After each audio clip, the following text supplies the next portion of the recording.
Hey everybody! Hey! This is the infamous Mel. Hey! I be talking about her all the time. So before I go to infamous Mel, I'm Erica. Some of y'all know that by now, some of y'all don't. And this is the Mel. When I be like, the Mel said, this is the friend, the coach, the counselor. Hey, nice to meet y'all. I'm the friend Melanie. She called me Mel. It's Melanie. Yeah, I'm sorry. I'll be proper. Excuse me, Melanie. I'll be proper. Mel cool. So y'all can't call her that. But we not here just goofing off.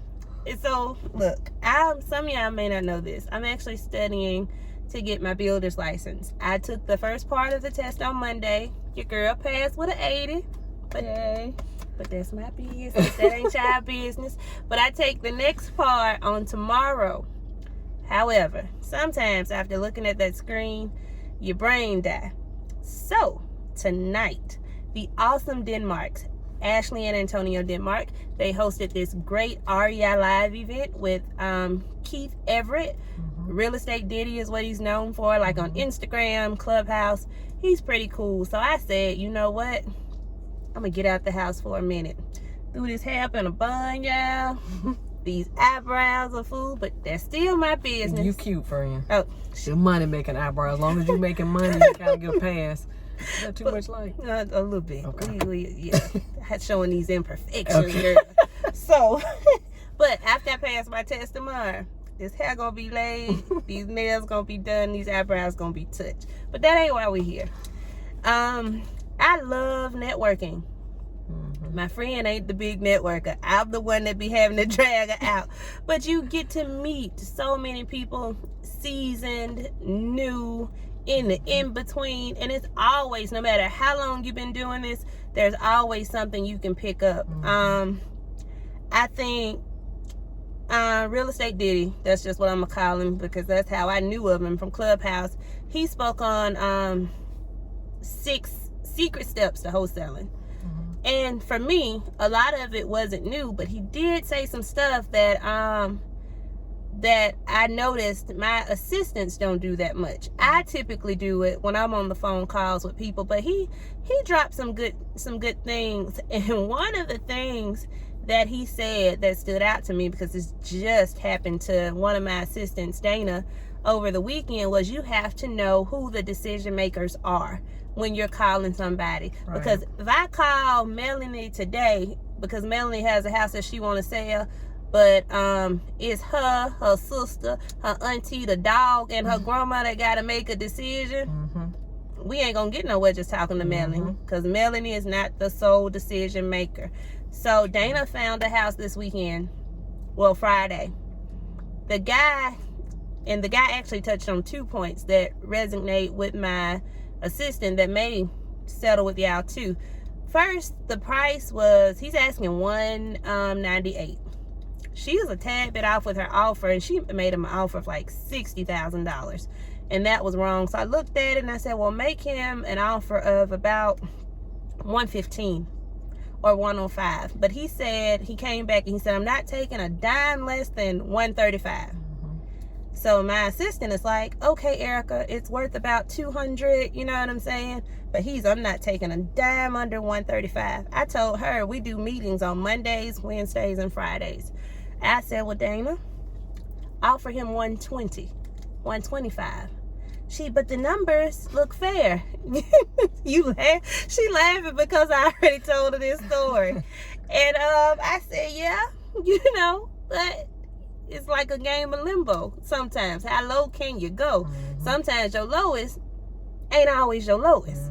So sure enough, she made him the offer of $120, $125. He took it. But let me tell you something. I thought I was right, but I didn't know she hadn't properly identified the decision makers because I didn't listen to this call or whatnot. So he get to talking.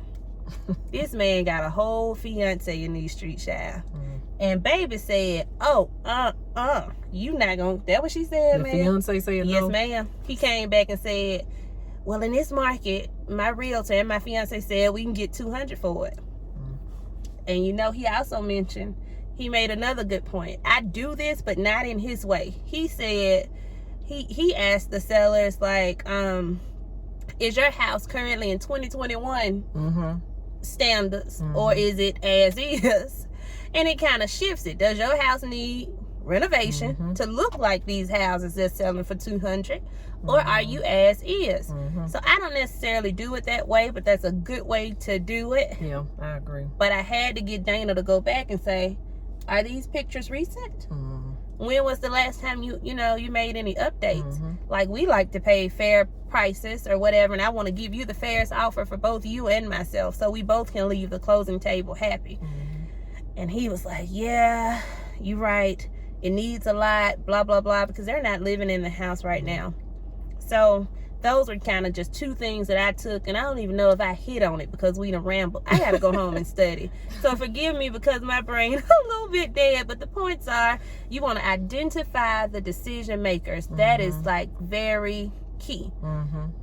Because usually the more people that got to make this decision, the less likely and the slower it's going to take you to get to an actual decision, unless you can pick that one out the bunch that's calling the shots. Because one sister may take this, the other sister, oh, hell no. So, I mean, that's where we are. But he touched on a lot of good things, like your tone when you talk to people. He said, a lot of y'all in here calling people like you work at T-Mobile. He ain't lied. When I like first, you're on a call center. yes, ma'am. When I first started coaching people and with my assistants, baby, don't call me like you need $20 for this bill that I know I already do on the 20th. Don't, what you be saying, mail quote, don't ask me nothing. Exactly. So you know that's what you be saying. So I always call and I'm like, and he also made another point, I always assume you got the person on the line. If I look in my records and it say Melanie Young on this house, I'm going to call, and I may even call a Mel. Hey Mel, how you doing? She not like want to cuss me out. She like, damn, who is this? Because I don't even recognize that voice. Yeah. And so it sounds like you have confidence in it. I think you immediately start sounding like a telemarketer as soon as you get, may I speak to such and such? Then yeah, people automatically, I think, put a guard up. So yeah, if you go right in and just assume, it just gives you a sense of confidence on the phone, I think. She know. She ain't know what she think. This my smart friend, y'all. My advisor.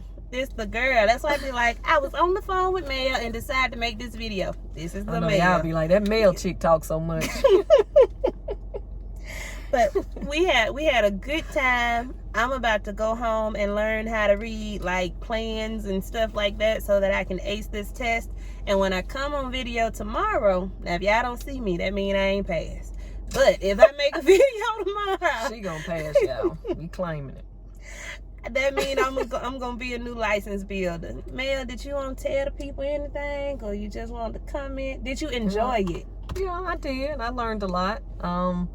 As Erica's already stated, he really was going into, he just honed in on when you really reach out to sellers via cold calls, and a lot of people struggle with that. You already kind of have nerves behind that. So really, if you kind of have a strategy and not so much a script that you read word for word, but kind of go in and know exactly what you're asking the seller and the purpose of the call, then a lot of times you kind of build confidence in that, and then you can kind of get to the bottom line. So yeah, I enjoyed it. It was real good. And speaking of that, and then I promise y'all, we're going to make it short. He also said something else, and this is something that I don't do, that I'm actually going to talk to my team about in the morning. I don't identify the caller. Like he said, you have your like categorize them. You have like your angry caller, your detail oriented seller, not caller. So angry seller, detail oriented seller, emotional seller. And one was like passive or laid back. Your laid back passive seller. I don't do that. I give my team rebuttals, but I think that was just like a big gold nugget for me, or a gem, to just properly identify who you're talking to and meet them on their level. Like for the analytical, detail-oriented seller, sir, you've done your due diligence. You know how much houses are selling for on the market at this time. You know, what category would you put your house in? Could you sell it for X amount? I thought that was really good. Was that a hand raised, Mel? No, I was just saying I'm like an analytical person, and I identified it really spoke to me when he said, like, if you're dealing with a person with an analytical personality type as a seller, when you're speaking with them, those are the type people that gonna want to read the contract. And I am. You can't give me nothing, and I have to make a quick decision. And he said, if you try to rush somebody with an analytical personality, then they're gonna automatically feel mistrust. They feel like you kind of scammy because you kind of almost talking too fast. And I'm definitely like that. If you try to rush me when I'm making a decision, I'll just kind of nut up. Can you say that? I'm a nut up. Yeah, you can. So I'm just saying. That means she gonna cuss you out.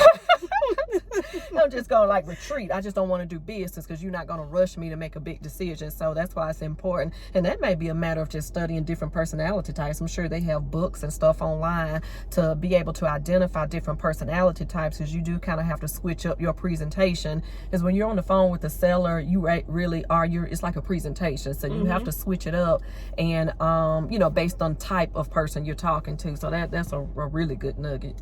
Yeah, I thought that one was good, because I give them the rebuttals, but I think it's something in just knowing who you talking to and meeting them on their level.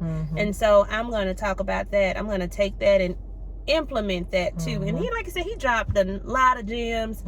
I mean, you can read a book and don't implement, and if you don't put in the work, you don't get anything. Like, we know that stuff, the people that are active and doing it. But all this to say, new, seasoned, old, you're never too old to learn something new and implement. And I mean, you can learn from anybody. And I don't say, I average maybe 5 to 6 figures a month with wholesaling. Less than 6 right now, because I kind of got my hand in so many other things, but at least a good 5, and not just a low 5 just to say we in there. At least a good 5.